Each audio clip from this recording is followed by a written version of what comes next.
Hi guys! Welcome back to my channel guys.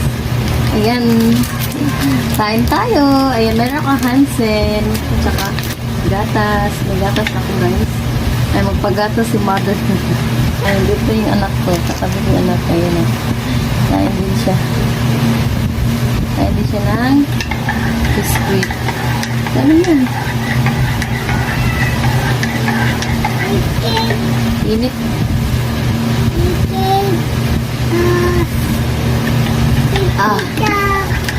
Ngayon ako nakapag-gatas guys. Grabe. As in, hindi ako mahilig sa gatas. Ngayon na ulit.